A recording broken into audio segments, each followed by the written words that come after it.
మన వారాహి సిల్వర్ జ్యువెలరీలో అద్భుతమైన ఆఫర్స్ పొందండి మరియు కారు గెలుచుకునే గొప్ప అవకాశం. యుద్ధంలో ఇరాన్కు ఎదురు దెబ్బ తగిలింది. Navy commander హతమయ్యారు. ఇరాన్కు మరో కోలుకోలేని దెబ్బ తగిలిందని చెప్పొచ్చు.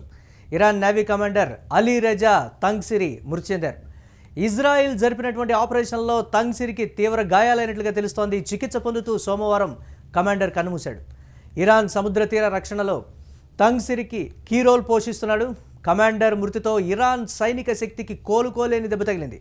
స్ట్రైట్ ఆఫ్ హర్ముజ్ వద్ద ఉద్రిక్తత అయితే మరింత పెరిగాయి. గల్ఫ్ ప్రాంతంలో రోజు రోజుకు యుద్ధ వాతావరణం ముదిరిపోతోంది. ఇక దీనిపై మరిన్ని అప్డేట్స్ మా కరెస్పాండెంట్ వెంకట్ అందిస్తారు. వెంకట్, ఇరాన్కి ఇది కోలుకోలేని దెబ్బ అని అధ్యక్షుడు మరణించినప్పుడు కూడా అనుకున్నాం. ఇప్పుడు సైనిక అధికారి మరణించినటువంటి పరిస్థితి ఉంది. ఏంటి అయినప్పటికీ కూడా నాయకత్వ లేమి అనేది ఇరాన్లో లేదు. ఎంతమంది కావాలంటే అంతమంది నాయకత్వం వహించేటువంటి పరిస్థితులు ఉన్నాయని ఇరాన్ ఆల్రెడీ ప్రకటించినటువంటి సిచ్యువేషన్. ఎలా చూడాలంటారు ఈ పరిణామాన్ని? రోజు రోజుకు ఉద్రిక్తంగా మారుతున్నటువంటి పరిస్థితి. ఎస్ మురళి, అంటే మనం యుద్ధానికి సంబంధించి కనుక చూస్తే పరిణామాలు అంటే సాధారణంగా ఇక్కడ మీరు ఒక మాట అన్నారు, ఇరాన్ అగ్రనాయకత్వాన్ని చంపిన ఇరాన్ పోరాడుతుంది అనేది. ఇక్కడ మనం ఒక చిన్న విషయాన్ని ప్రస్తావించుకోవాలి ఈ సందర్భంగా. ఇక్కడ నాయకత్వంతో ఇరాన్ ఎప్పుడు కూడా సంబంధం పెట్టుకోవాలి. అంటే ఇరాక్ లాగా ఒక నాయకుడిని చంపితే బలహీన పడిపోయేటువంటి వ్యవస్థను ఇరాన్ డెవలప్ చేసుకోవాలి. వాళ్ళు ఎప్పుడైతే మొజాయిక్ డిఫెన్స్ సిస్టమ్ అనేది ఏదైతే ఉందో ఈ అమెరికాకు సంబంధించి దాన్ని వాళ్ళు అడాప్ట్ చేసుకున్నారు. ఆ అడాప్ట్ చేసుకోవడం వల్ల ఏంటంటే దేశం మొత్తం మీద గ్రూపులుగా అంటే ఒక తేనెటీగల గుంపులాగా విడిపోయి వీళ్ళందరూ కూడా ఎవరితో సంబంధం లేకుండా, అంటే పైనుంచి వచ్చే ఆదేశాలతో సంబంధం లేకుండా వీళ్ళు దాడులు చేస్తూనే ఉంటారు. అంటే వీళ్ళు కమ్యూనికేషన్ లోనే ఉంటారు, కానీ వీళ్ళు ఏదైనా దాడి చేయాలి అని అంటే పైనుంచి ఎవరి కమాండ్ అవసరం లేదు. కాబట్టి ఇక్కడ ఇరాన్ యుద్ధంలో పోరాడగలుగుతుంది నాయకత్వం లేకపోయినా సరే. ఓకే, నెక్స్ట్ విషయానికి వస్తే కనుక ఇప్పుడు మీరు ఏదైతే అలీ రెజా తంగ్సిరి మరణం ఏదైతే ఉందో అది ఇరాన్ కి కోలుకోలేని దెబ్బ అనేది చెప్తున్నారు. కానీ గత వారం 10 రోజుల నుంచి అతనికి సంబంధించినటువంటి వార్తలు ఇంటర్నేషనల్ మీడియాలో మనం చూస్తూనే ఉన్నాం. అతను లేడు, అతను అయిపోయింది. ఎందుకంటే అక్కడ హార్మోజ్ జలసంధికి సంబంధించి అక్కడ పూర్తిగా నౌకలను దిగ్బంధనం చేసే విషయంలో ఇతని ఆదేశాలను ఇరాన్ నేవీ పాటిస్తోందనే కోపం అటు అమెరికాలోనూ ఇటు ఇజ్రాయిల్లోనూ ఉంది. అందుకని మొసాద్ అతని మీద దృష్టి సారించింది అనేది మనకు ఉన్నటువంటి క్లారిటీ. అయితే ఇక్కడ అతని మరణం తర్వాత ఇరాన్ నేవీ ఏమీ బలహీన పడలేదు అక్కడ. ఎందుకంటే హార్మోజ్ జలసంధిని ఓపెన్ చేయాలని చెప్పేసి ట్రంప్ ఎన్ని విధాలుగా హెచ్చరికలు జారీ చేస్తున్నా సరే ఇరాన్ ఎక్కడా కూడా తల వంచలేదు. గత వారం రోజుల్లోనే ట్రంప్ దాదాపుగా 10 రోజులు 5 రోజులు ఇట్లా డాన్స్ వేసినటువంటి పరిస్థితి మనం చూసాం. కాబట్టి ఇప్పుడు అటువంటి వాతావరణం అంటే నాయకత్వంతో సంబంధం లేకుండా ఇరాన్ పోరాడుతుంది. అంటే వాళ్ళు జాతీయవాదంతో పోరాటం చేస్తున్నప్పుడు ఇక్కడ నాయకులతో సంబంధం అనేది ఉండదు. కాబట్టి ఈ మరణం అనేది ఇరాన్ కి కోలుకోలేని దెబ్బ అనేది అయితే అంతర్జాతీయ నిపుణులు ఎవరు కూడా అనుకోవటం లేదు. ఎస్, అంటే ఏ విధంగా చూడాలంటారు దీనికి సంబంధించి? ఇరాన్ని ఇబ్బంది పెట్టేటువంటి పరిణామంగా ఇజ్రాయెల్ అమెరికా చెప్తున్నప్పటికీ కూడా అలాంటిదేమీ లేదు అనేటువంటి మాట.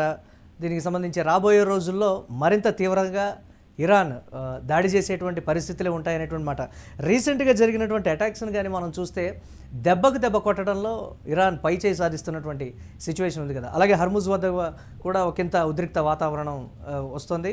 దీనికి సంబంధించి అక్కడి నుంచి ఈ ఆయిల్కి సంబంధించి ఏదో క్రూడ్ ఆయిల్ ఏదైతే ఉందో ముడి చమురు రవాణాకి ఇక నుంచి ఇబ్బంది తలెత్తబోతోంది అనేటువంటి మాట చూడొచ్చంటారా ఆ కోణంలో? కన్నుకు కన్ను అనే దానికి సంబంధించి సాధారణంగా మనం గతంలో వినేటువంటి మాట అది. కానీ ఇక్కడ ఇప్పుడు కన్ను తీసేస్తే తల తీసేస్తున్నారు వాళ్ళు ఇరాన్ కి సంబంధించి. కాబట్టి మొన్న సౌత్ పాస్ మీద అటాక్ కానీ, లేదంటే ఆయిల్ డిపోల మీద అటాక్స్ కానీ, లేదంటే వాళ్ళు డియో గార్షియా మీద చేసినటువంటి అంటే ట్రైల్ కానీ, ఇవన్నీ కూడా ఇరాన్ ఏమంత పిచ్చితనంగా దాడి చేయడం లేదు. వాళ్ళకి ఒక స్పష్టమైన వ్యూహం ఉంది. వాళ్ళు ఎన్నాళ్ళైనా సరే యుద్ధం చేసేందుకు వాళ్ళు సిద్ధంగానే ఉన్నారు. ఇప్పుడు వాస్తవానికి ఇక్కడ మనం మాట్లాడుకునేటువంటి అంశాల ప్రకారం చూస్తే గత వారం రోజుల నుంచి కూడా అక్కడ యుఎస్ కు సంబంధించినటువంటి మెరైన్ గ్రూప్స్ కానీ, లేదంటే వీళ్ళందరూ కూడా దాదాపు 10 నుంచి 15,000 మంది అమెరికన్ సైనికులు ఇరాన్ గడ్డ మీద అడుగుపెట్టి పోరాటం చేసేందుకు సిద్ధమవుతున్నారు అనే దానికి సంబంధించి ఒక చర్చ జరుగుతుంది. కానీ అక్కడ ఏదైతే జాగ్రోజ్ పర్వతాలు ఇరాన్ కి చుట్టూ ఉన్నటువంటి జాగ్రోజ్ పర్వతాలను వాళ్ళు అర్థం చేసుకోవడానికి, ఎందుకంటే అక్కడ శాటిలైట్లు పనిచేయవు, నిఘా వ్యవస్థలు పనిచేయవు, ఏవి పనిచేయవు. కాబట్టి ఇప్పుడు ఇరాన్ పోరాటం ఏదైతే ఉందో అంటే దెబ్బకి దెబ్బ తీయటం విషయంలో కాదు, వాళ్ళు కనుక అడుగు పెడితే మామూలుగా ఈ రోజు కూడా వాళ్ళు ఏదో హెచ్చరిక చేసినట్టున్నారు. నేను అనుకుంటా మీ సైనికులు వస్తే సొరచేపలకు ఆహారం వేస్తామని చెప్పేసి. కాబట్టి ఇరాన్ ఎక్కడ కూడా తల వంచట్లేదు. వాళ్ళు భూభాగంలో యుద్ధం కోరుకుంటున్నారు, క్షిపణులతో యుద్ధం కోరుకుంటున్నారు.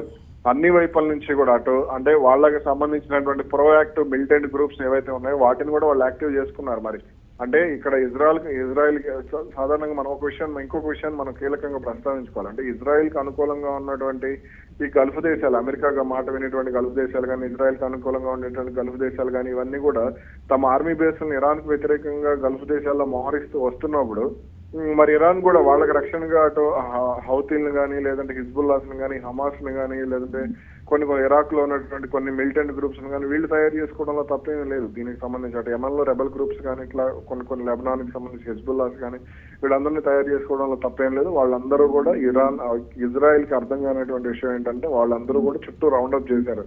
అంటే 4 వైపులని రౌండప్ చేసి వాళ్ళు కూడా అటాక్ స్టార్ట్ చేశారు, వాళ్ళందరినీ యాక్టివ్ చేశారు. కాబట్టి ఇక్కడ ఈ నాయకత్వాలు ఏమి అనేది ఇరాన్ కి అంత పెద్ద దెబ్బ అనేది అయితే అంతర్జాతీయ నిపుణులు ఎవరు కూడా అనుకోవటం లేదు. కాకపోతే నాయకత్వం కోల్పోవడం అనేది కొంత ఈ కమ్యూనికేషన్ విషయంలో కానీ, వాళ్ళ ఆశయాలను అమలు చేసే విషయంలో కొంత మైనస్ అవుతుంది తప్ప ఈ పోరాటం విషయంలో మాత్రం ఇరాన్ ఎప్పటికప్పుడు వాళ్ళు అంటే ఓకే అంటే అమెరికా ఇచ్చిన ఈ చిన్న గ్యాప్ లో యుద్ధ రూపం కూడా మార్చుకోవడానికి ఒకంత రీఛార్జ్ అయింది అనేటువంటి మాట చెప్తున్నారు. రాబోయే రోజుల్లో యుద్ధ రూపమే మారిపోబోతుంది అనేటువంటి మాట బీజం పడినట్లయినా చూడొచ్చు. అలాగే ఇక్కడ గ్యాప్ ఎవరు ఇచ్చారు? అమెరికా ఇచ్చింది అంటున్నారు కదా మీరు గ్యాప్. ఇక్కడ అమెరికా గ్యాప్ ఇవ్వలేదు.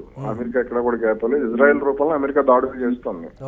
ఈ రోజు కూడా వాళ్ళకి సంబంధించినటువంటి కొన్ని ప్రాంతాల్లో అంటే అటు కువైట్ మీద కూడా అమెరికాని అటాక్ చేసింది అనేటువంటి వార్తలు కూడా వస్తున్నాయి మనకు. ఏదైతే డీసాలినేషన్ ప్లాంట్స్ కి సంబంధించి చేసినటువంటి అటాక్ విషయంలో కూడా మనకి దీనికి సంబంధించి వార్తలు వస్తున్నాయి. అదేవిధంగా ఇరాన్ లో టెహ్రాన్ రాజధానిలో ఉన్నటువంటి కొన్ని యూనివర్సిటీల మీద కూడా దాడులు జరుగుతున్నాయి. కాబట్టి అమెరికా ఎక్కడ కూడా గ్యాప్ ఇవ్వలేదు. కాకపోతే ఏంటంటే ప్రకటనలు చేస్తున్నాడు. అంటే నేను ఆపడానికి సిద్ధంగా ఉన్నాను రా బాబు, మీరు కూడా ఆపండి దయచేసి అని. కానీ ఇజ్రాయెల్ ఎక్కడా కూడా తల వంచట్లేదు, తగ్గట్లేదు. కాబట్టి ఇరాన్ కూడా అదే రేంజ్ లో రియాక్ట్ అవుతుంది. ఈ గ్యాప్ అనేది ఎక్కడ కూడా వాళ్ళు చెప్పిన దానికి గ్రౌండ్ లెవెల్లో ఉన్నదానికి చాలా డిఫరెన్స్ ఉంది. Yes right, thanks for updates Venkat. చూద్దాం ఏ విధంగా ఉండబోతుంది అనేది. Iran navy commander Ali Reza Tangsiri మృతితోటి కోలుకోలేని దెబ్బ ఇరాన్కు తగిలిందని చెప్తూ ఉన్నారు. కానీ ఎక్కడ ఇరాన్ వెనక్కు తగ్గేటువంటి పరిస్థితి లేదు. ఇజ్రాయెల్ జరిపినటువంటి ఆపరేషన్లో తంగ్సిరీకి తీవ్ర గాయాలై చికిత్స పొందుతూ సోమవారం కన్నుమూసినట్లుగా కూడా తెలుస్తోంది. ఇరాన్ సముద్ర తీర రక్షణలో తంగ్సిరీ కీ రోల్ ప్లే చేస్తున్నారు. కమాండర్ మృతితో ఇరాన్ సైనిక శక్తికి కోలుకోలేని దెబ్బ తగిలిందనే చెప్పొచ్చు. స్ట్రైట్ ఆఫ్ హర్ముజ్ వద్ద ఉద్రిక్తతలు అయితే పెరిగాయి. గల్ఫ్ ప్రాంతంలో రోజురోజుకు యుద్ధ వాతావరణం ముదిరిపోతోంది. యుద్ధ రూపం కూడా మారబోతోందని కూడా చెప్తోంది అమెరికా.